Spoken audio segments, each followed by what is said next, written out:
Recent poll has come out,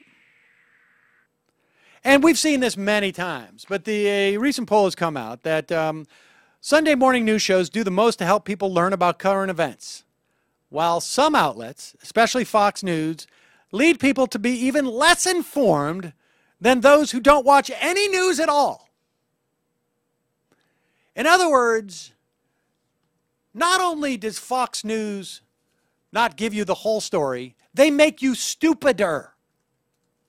People who watch Fox News, the most popular 24-hour cable networks, are 18 points less likely to know that Egyptians overthrew their government than those who watch no news at all.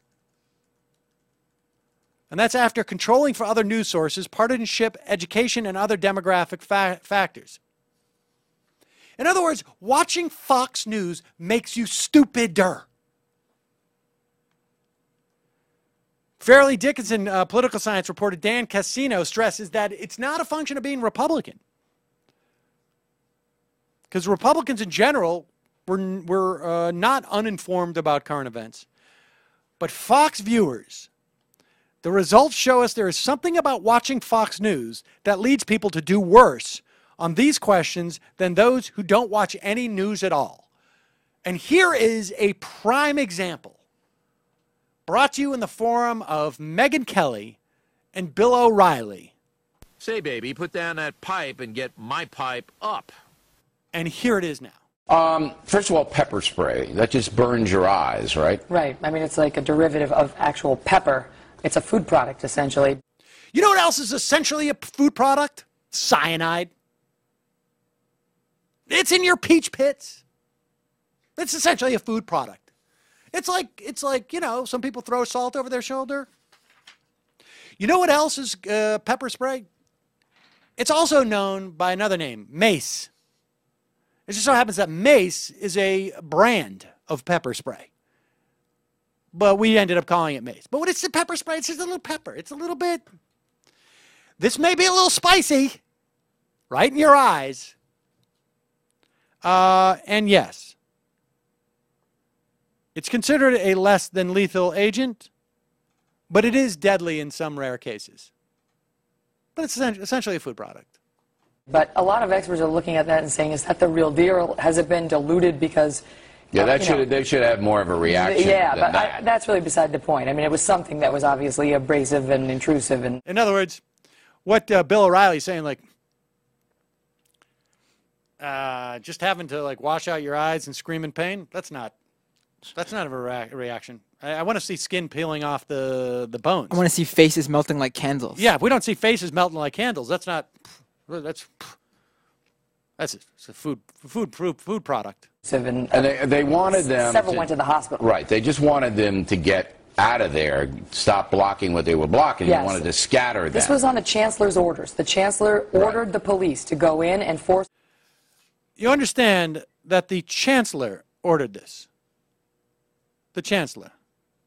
So when the chancellor says that people must be moving, people must be moving. You don't. When the chancellor says to live, you live. Otherwise, you get sprayed with the food product that makes your face melt. Please continue. Force these students to disperse. That's Linda Catali, or yes, Catay. And it is a crime. They were charged. 10 of them were charged with unlawful assembly and failure to disperse because they were posing a sit-in, a student protest. And you can do that. That's very American. They were posing a sit-in. You realize that they were posing a sit-in, sort of like a threat, like posing a threat. But in this case, it was a sit-in. We don't sit here. We get pepper sprayed. But it may also happen to break the law. They wanted to get these people off the campus, and they didn't want to lay hands on them. Right. See, there's two ways to do this. You can do the pepper spray, or you can physically drag them out of there. They then did lay hands on them. I know, but you don't want to lay hands on No, somebody. but what I'm saying is the police would respond by saying... I love how O'Reilly is suddenly a crowd control expert. You don't want to lay hands on them. What you want to do is you want to spray the pepper spray.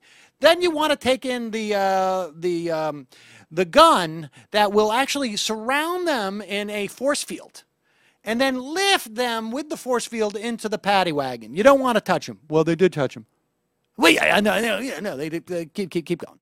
You pepper spray first to allow the hands-on part to be less confrontational, because you're going to get less resistance when you got somebody who just got pepper sprayed. Yeah. Listen, I know the tape looks bad. I agree it looks bad.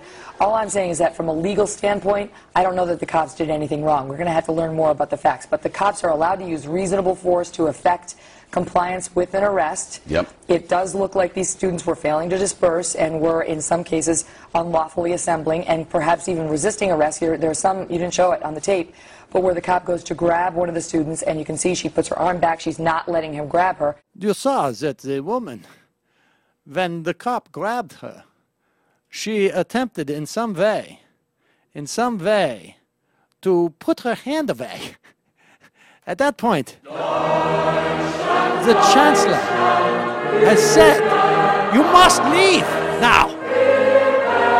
You must leave now. Leave the sidewalk. You are blocking the sidewalk. You are opposing a city. So it is time for you to leave." The chancellor has said it. The chancellor has said it. It looks like these cops have room to argue that this was not excessive force. Does that mean they should have effected the arrest in this way? That's a moral discussion. Yeah, but I don't think we have the right to Monday morning quarterback the police, and particularly at a place like UC Davis, which is, a fairly liberal campus, and they're not, running around. You understand that in America, we don't have the right to look back on the police and question what they do, particularly if it's a liberal campus and they're running around. The chancellor said you must move, and they did not move. The chancellor said it. Please bring out the water cannons. Water, it's the essence of life, water. With a water cannon, it's even that much more essence of life. We all have iron in our blood. So when you club someone with a tire iron, what are you doing? Unbelievable. And I just can't understand why people become more stupid when they watch Fox News. Huh.